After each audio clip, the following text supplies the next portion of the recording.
पंखा काटने की बात करते हैं। इनके राज में सिखों के गले काटे गए, सिखों के कत्लेआम किया गया, सिखों के बाद दंगे सबसे ज्यादा हुए तो कांग्रेस के समय हुए। और आपको देश से माफी मांगनी है, अगर आज भी नहीं मांगेंगे तो संविधान जितना मर्जी जेब में डालिए। आप संविधान को जेब में लेकर घूमते सर, इन्होंने संविधान को तार-तार करने का काम किया है, इनको देश से माफी मांगनी चाहिए। गोपाल शंकर नारायण जी उन्होंने लिखते हैं, our constitution was crafted by the finest and most emancipated minds of the time and thankfully not directed by the confused Nehruvian social policy that guided success governments। वो इनकी नेहरू जी की विचारधारा पर सवाल खड़ा करते हैं और उन्होंने लिखा है कि giants like B.R. Ambedkar, B.N. Rao, Sardar Patel, K.M. Munshi Alladi debate provisions to protect the basic freedom. उन्होंने श्रेय दिया है तो अम्बेडकर जी को, सरदार पटेल और आगे। सर इसके अगले पन्ने पे क्या लिखते हैं गोपाल शंकर नारायण, और ये इन्हीं का ही है सर, मैं इन्हीं की पढ़ रहा हूँ जो इन्होंने हाउस में दिखाया। इसमें लिखा है, were it not for the strength of the document Indira Gandhi would have been compelled to end the darkest episode in independent India by ending the emergency। यानी कि संविधान की ताकत थी, जिन्होंने इंदिरा गांधी जी की इमरजेंसी को खत्म किया था, तो ये संविधान की ताकत थी।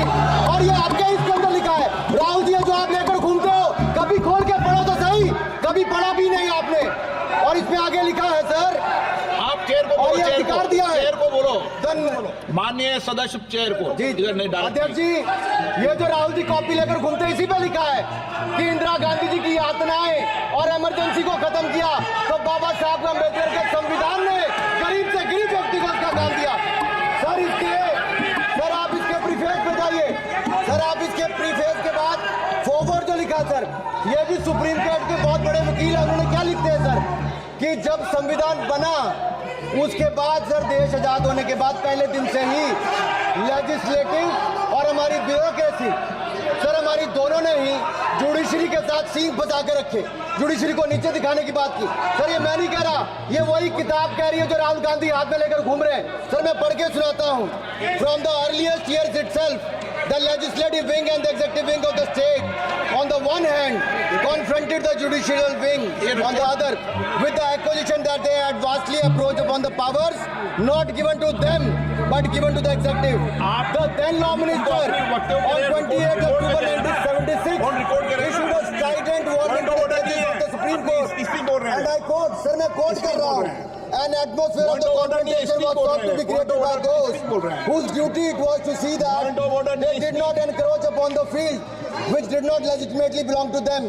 Nothing should be left undone now to ensure that such a situation did not recur।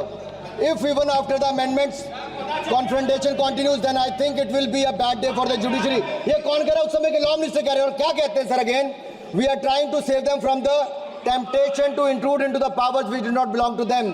What we are doing today is not to save the people from the judges। ये कह रहे हैं, we are trying not to save the people from the judges but really enabling the judges to save them from themselves।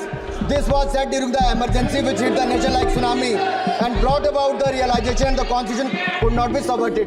Sir अगर ये संविधान जो बाबा साहब अम्बेडकर ने दिया उसी ने देश को बचाया, राहुल जी कभी इसको